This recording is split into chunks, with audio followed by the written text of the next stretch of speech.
Hi, I'm Dr. Christina Ramirez. I am a board certified pediatric dentist, and I wanted to go ahead and review some brushing techniques for children. We'll start with the 3 and under group. We're going to use my mini version of my little doggy here. We call him Tex. And what we're going to do, a couple things that help with brushing our toddlers, the kids under 3, is to do it while they're laying down. So, Steph, if you want to bring the camera a little closer, things that I recommend doing is maybe have them lay down, especially if you start brushing them as infants, have them lay down on the changing table. And before you even put any toothpaste on their toothbrush, use a clean toothbrush, and you can have them say E and ah. So when they're laying down, have them say E, and you can brush all along the teeth and gums. Usually what I say is do tight little circles, and you're going to want to do about 5 little circles in each area. Back molars, the front. You're going to go along the outside, then have them say ah. You'll do the chewing surfaces of the teeth, and then try to get into the gum side, on the tongue side of those teeth, all along the gums. The area that we tend to miss most on our little ones is right here, right underneath that upper lip. So if you look, usually they kind of smile. You need to pick that lip up. Make sure you're able to reach the gums right there where they touch the front teeth. And instead of going straight, you're going to go at about a 45-degree angle, about 5 little circles in each little area. Again, sometimes having them say E and ah helps them participate with you a little bit better.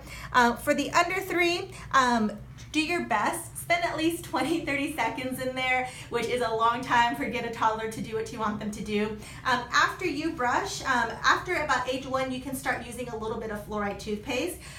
What you're going to want to make sure, and it can be any brand, is that it says fluoride anti-cavity. So it doesn't matter if it's Crest, Colgate, Tom's, but we do want to use a small amount of fluoride toothpaste. So if you look at what I did, when I open up a U-Pack, I'll usually only open the foil about halfway, and then they need about a rice-size amount of toothpaste. So what I find is if they start first with the toothpaste, they're trying to chomp down and suck off the toothpaste while you're trying to brush, which makes brushing 10 times harder. So first you brush without toothpaste, make sure teeth and gums look clean, and then you can let them take over with the toothbrush, let them play with the toothpaste, spread along their teeth, and then at the same time while they're brushing teeth, you can change their diaper, put on their PJs, do any of the other chores you need to at bedtime. So that is our 3 and under group. We're going to spend a little bit of time going over our 3 and over group. So the 3 and over group, if you can continue laying down, usually at this point they don't want to lay down anymore. They're a little bit more independent, wanting to do things on their own.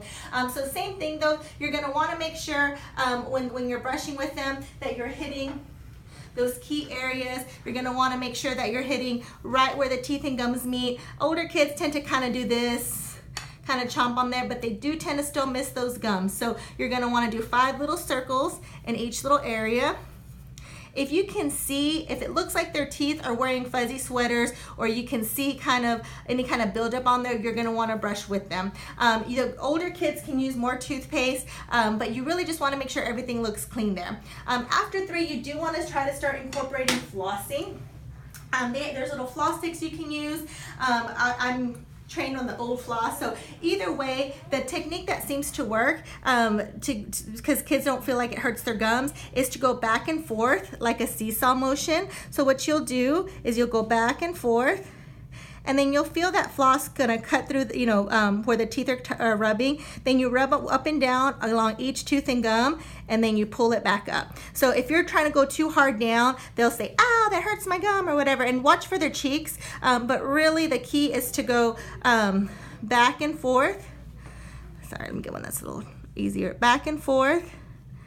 And then once it goes down, rub up and down between the gum and the teeth area, and then pull it back out. So you can do that with either the sticks or the old-fashioned floss. And again, so make sure you're hitting right where the gums and the teeth go, especially in those back little molar areas, and the E's and the ahs help as well. Once they're over 3, you can even have them start incorporating brushing on their tongue a few times after they brush to help make sure they get any kind of germs and residue off of there.